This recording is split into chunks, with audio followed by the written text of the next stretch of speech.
History कर रहे थे लूसेंट जी के, सेकंड क्लास है हमारी हिस्ट्री की। नाउ मैं आपको कुछ ईरा बता रहा हूँ।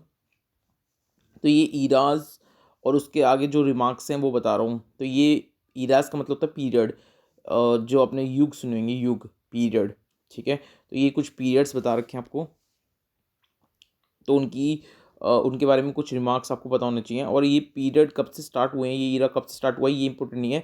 बस एक आधे जो ईरा हैं उसका हम पीरियड याद रखेंगे, बाकी आपको ये फिगर से याद रखनी है। बस आपको ईरा याद रखना है और उसके बारे में कुछ बातें, इंपॉर्टेंट बात वो याद रखनी है। तो स्टार्ट कर लेते हैं, चलो। सबसे पहले है काली ईरा। तो काली ईरा के बारे में देखो क्या कहता है। काली ईरा के बारे में कहता है कि जब महाभारत वार ख़त्म हुआ था तो उसके 20 साल के बाद काली ईरा स्टार्ट हुआ था। तो काली ईरा कब स्टार्ट हुआ था? महाभारत वार ख़त्म होने के 20 साल के बाद। नेक्स्ट देख लेते हैं। नेक्स्ट ईरा है सप्तऋषि या लौकिका।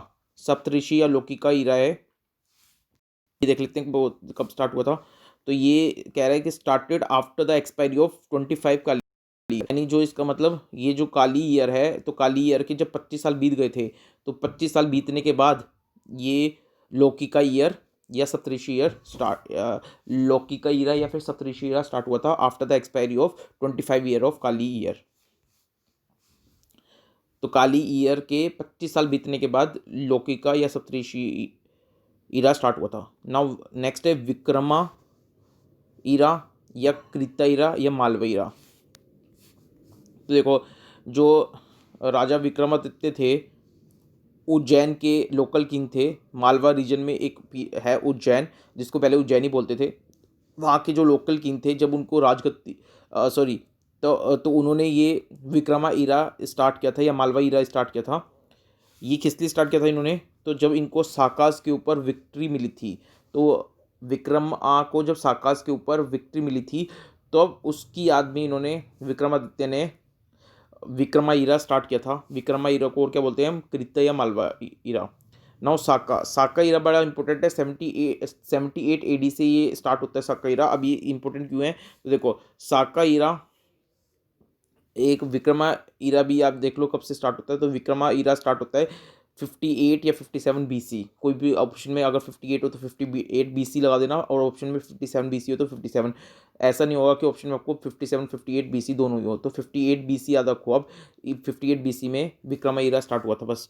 और अब एक साका ईरा कब स्टार्ट हुआ था? 78 AD में। अब ये इंपॉर्टेंट है, देखो क्यों इंपॉर्टेंट है, क्योंकि जो साका ईरा है वो किसने स्टार्ट किया था? जो कुषाण डायनेस्टी है, तो कुषाण डायनेस्टी का जो रूल था कनिष्का, उसको जब राजगद्दी मिली थी, तो अपनी राजगद्दी मिलने पर कनिष्का ने, जो कुषाण डायनेस्टी का रूल था, उसने साका ईरा स्टार्ट किया था। और साका ईरा को साउथ इंडिया में देखो क्या बोलते हैं। साउथ इंडिया में हम बोलते हैं सलीवाहना, सलीवाहना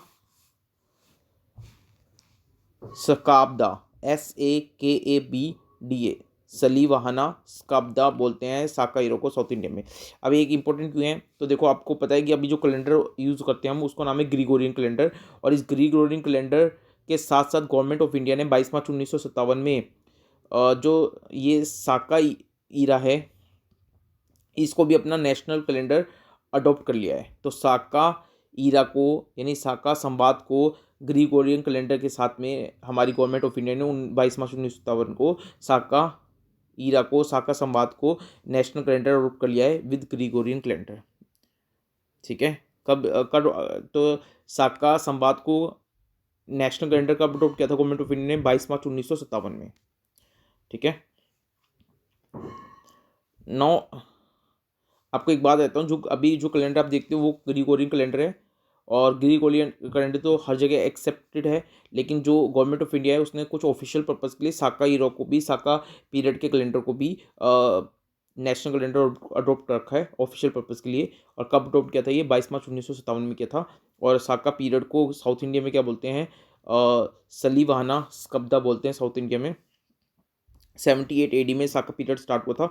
नाउ नेक्स्ट है कलचुरी। कलचुरी, अभी कलचुरी ईरा किसने स्टार्ट किया था? तो कलचुरी ईरा तो स्टार्ट किया था ईश्वर सेन ने। ईश्वर सेन कौन थे? अभीर किंग थे। ये अभीर एक जगह है, वहाँ के अभीर जो डायनेस्टी है, अभीर डायनेस्टी के किंग थे ईश्वर सेन। और ईश्वर सेन के बाद इसी कलचुरी को किसने फिर कंटिन्यू किया बाद में, अभी ईश्वर सेन के बाद, तो अभी अब ईश्वर सेन के बाद जो त्रिकूट का रूलर है और कालचुरीज ऑफ छेदी डायनेस्टी, जो छेदी डायनेस्टी के कालचुरीज और त्रिकूट का रूलर, तो छेदी डायनेस्टी के कालचुरीज और त्रिकूट का रूलर ने ईश्वर सेन के बाद कालचुरी ईरा को कंटिन्यू किया था। गुप्ता ईरा किसने स्टार्ट किया था, तो जो गुप्ता रूलर था चंद्रगुप्त वन, उनको जब राजगद्दी मिली थी तब उसने गुप्ता ईरा स्टार्ट किया था। और बाद में इसी गुप्ता ईरा को जो मैत्रकास ऑफ वल्लभी हैं, Maitrakas of Vallabhi, MAITRAKAS, Maitrakas of Vallabhi हैं, उन्होंने नए नाम के साथ इसी गुप्ता ईरा को कंटिन्यू करा। तो शुरू में जो गुप्ता रूलर चंद्रगुप्त वन है उन्होंने गुप्ता ईरा स्टार्ट किया, फिर बाद में मैत्रकास ऑफ वल्लभी ने इस गुप्ता ईरा को कंटिन्यू किया विद न्यू नेम। वो न्यू नेम क्या था, वो नेम था वल्लभी संवाद, वल्लभी संवाद। ठीक है। नेक्स्ट है हर्षा पीरियड। हर्षा ईरा किसने स्टार्ट किया था, तो जो कन्नौज के राजा थे हर्षवर्धन, उन्होंने अब जब उनको राजगद्दी मिली थी हर्षवर्धन को, तब अब उसकी याद में उन्होंने हर्षा ईरा स्टार्ट किया था। फिर हिजरी किसने स्टार्ट किया था, तो हिजरी स्टार्ट किया था उमर ने। उमार कौन थे, जो खिलाफत एम्पायर था उसके सेकंड चीफ मुस्लिम रूलर थे उमार ने किसकी याद में ये हिजरा ईरा स्टार्ट किया था, तो जब हजरत मोहम्मद मक्का से मदीना शिफ्ट हुए थे तो उस याद में उमार ने हिजरा ईरा स्टार्ट किया था। उमार कौन थे, खिलाफत एम्पायर के सेकंड चीफ मुस्लिम रूलर थे। ठीक है। कोलाम अभी भी जो केरला में मालाबार जगह है वहाँ पे कोलाम अभी भी ये ईरा का यूज़, इस ईरा के पीरियड की बातें, इसका जो ट्रेडिशन है इस ईरा का कोलाम का, वो मालाबार केरला में अभी भी यूज़ में है। और नेक्स्ट है नेवारी या नेपाली। ये ईरा किसने स्टार्ट किया था, तो ये जो जयदेव माल थे उन्होंने स्टार्ट किया था। फिर चालुक्य विक्रमा, तो जो विक्रमादित्य 6 थे उन्होंने चालुक्य विक्रमा स्टार्ट किया था। तो चालुक्य विक्रमा किसने स्टार्ट किया, विक्रमादित्य 6 ने। तो विक्रमादित्य 6 कौन थे, चालुक्य रूलर थे कल्याणी के। तो चालुक्य रूलर थे विक्रमादित्य 6, चालुक्य रूलर ऑफ कल्याणी। इनको जब राजगद्दी मिली थी तो इस याद में उन्होंने चालुक्य विक्रमा पीरियड स्टार्ट किया था। फिर है लक्ष्मणा। तो लक्ष्मणा जो बंगाल के सैन रूलर हैं, लक्ष्मणा सैन, उन्होंने लक्ष्मणा ईरा स्टार्ट किया था। फिर इलाही सुना होगा ना आप, जिले इलाही, तो अकबर ने स्टार्ट किया था इसको और बाद में औरंगजेब ने इसको अबोलिश कर दिया था। फिर राज साका जो छत्रपति शिवाजी है मराठा, उन्होंने राज साका स्टार्ट किया था। नाउ अभी जो कैलेंडर आप देखते हो वो क्या है, ग्रिगोरियन कैलेंडर है। ग्रिगोरियन कैलेंडर का सीक्वेंस बताता हूँ। सबसे पहले आया जूलियन कैलेंडर। एक रोमन किंग थे जूलियस सीसार।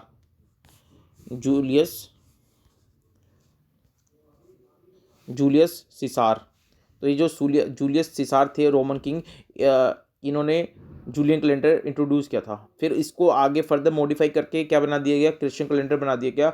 तो क्रिश्चियन कैलेंडर क्या है, मॉडिफाइड फॉर्म है किसका, जूलियन कैलेंडर का। तो क्रिश्चियन कैलेंडर किसने इंट्रोड्यूस किया था, तो ये क्या था, मोंक डायोनीसियस एक्सीगूस।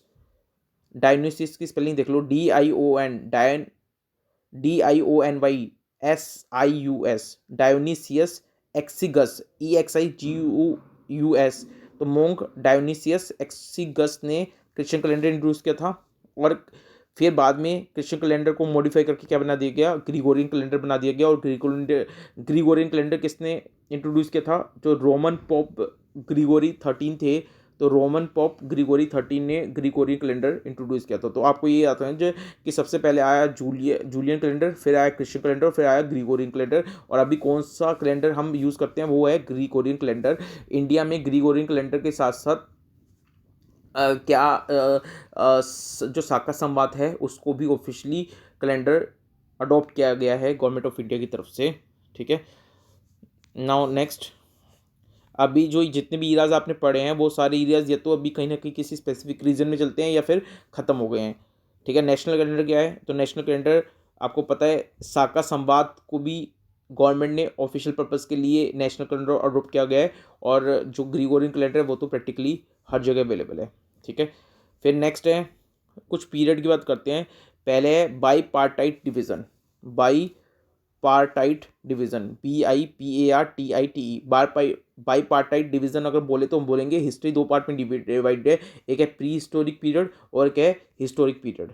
तो प्री हिस्टोरिक पीरियड, तो बाई पार्टाइट डिवीज़न के हिसाब से हिस्ट्री के दो डिवीज़न है, प्री हिस्टोरिक एंड हिस्टोरिक। लेकिन जो अगर मैं पूछूँ ट्राई पार्टाइट डिवीज़न क्या है, तो ट्राई पार्टाइट डिवीज़न के अकॉर्डिंग हिस्ट्री तीन पार्ट में डिवाइड है, pre historic, proto historic and historic. तो अगर आपसे पूछ लें कि बाई पार्टाइट डिवीज़न के अकॉर्डिंग हिस्ट्री का डिवीज़न कैसे हुआ है, तो आप बोलोगे दो पार्ट में हिस्ट्री डिवाइड है बाई पार्टाइट डिवीज़न के अकॉर्डिंग, प्री हिस्टोरिक और हिस्टोरिक पीरियड। और ट्राई पार्टाइट डिवीज़न के अकॉर्डिंग तीन पार्ट में हिस्ट्री डिवाइड है, pre historic, proto historic and historic. अब पहले बाईपार्टाइट डिवीजन की बात कर लेते हैं। बाईपार्टाइट डिवीजन में हिस्ट्री के दो हिस्से हैं, pre historic and historic. Pre historic का मतलब है जहाँ पे आपको कोई भी रिटन एविडेंस नहीं मिले, आपने जो आर्कियोलॉजिकल कलेक्शन आपको मिली हैं चीज़ें उनसे ही हिस्ट्री के बारे में पता लगा है। और हिस्टोरिक पीरियड जहाँ मिले वो है जहाँ पे आपको रिटन एविडेंस मिले हैं और आर्कियोलॉजिकल कलेक्शन के साथ वो रिटन एविडेंस मैच हो रहे हैं, तो उसको बोलते हैं हिस्टोरिक पीरियड। ठीक है, और ट्राईपार्टाइट डिवीजन किसको बोलेंगे? तो ट्राईपार्टाइट डिवीजन किसको बोलेंगे? ट्राईपार्टाइट डिवीजन किसको बोलेंगे? एक मिनट, ट्राईपार्टाइट डिवीजन किसको बोलेंगे? तो देखो, ट्राईपार्टाइट डिवीजन बोलेंगे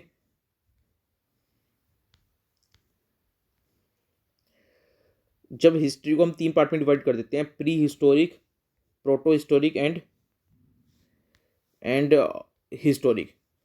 प्री हिस्टोरिक का मतलब है जहाँ पे हमें रिटन एविडेंस नहीं मिले हैं, सिर्फ आर्कोलॉजिकल कलेक्शन से ही हमने हिस्ट्री के बारे में पता लगाया है, वो है pre historic period. Proto historic period का मतलब जहाँ पे रिटन एविडेंस तो मिल गए हैं लेकिन हम उसको डेसिफर नहीं कर पाए, हम उनको पढ़ नहीं पाए हैं, या फिर अगर हम उनको डेसिफर करने की कोशिश की है तो वो हमारी इंटरप्रिटेशन आर्कोलॉजिकल कलेक्शन जो हमें मिली चीज़ें उनसे मैच नहीं हो रही है। यानी बेसिकली रिटन एविडेंस है तो सही बट उसका कोई यूज़ नहीं है, हम उसको समझ नहीं पाए हैं, तो उसको बोलते हैं प्रोटो हिस्टोरिक पीरियड। और हिस्टोरिक पीरियड जहाँ पे हमें रिटन एविडेंस मिले हैं और हम उनको डेसिफर भी कर पाए हैं, वो है हिस्टोरिक पीरियड। ठीक है, तो हिस्ट्री के दो बाईपार्टाइट डिवीजन के अकॉर्डिंग हिस्ट्री दो पार्ट में डिवाइड है, प्री हिस्टोरिक एंड हिस्टोरिक। और tripartite tripartite TRIPARTITE tripartite division के अकॉर्डिंग हिस्ट्री के तीन हिस्से हैं, pre historic, proto historic and historic. Thank you so much, next video मिलते हैं। ल्यूसेंट जीके की हिस्ट्री चल रही है और देखते रहिए। All the best, thank you so much.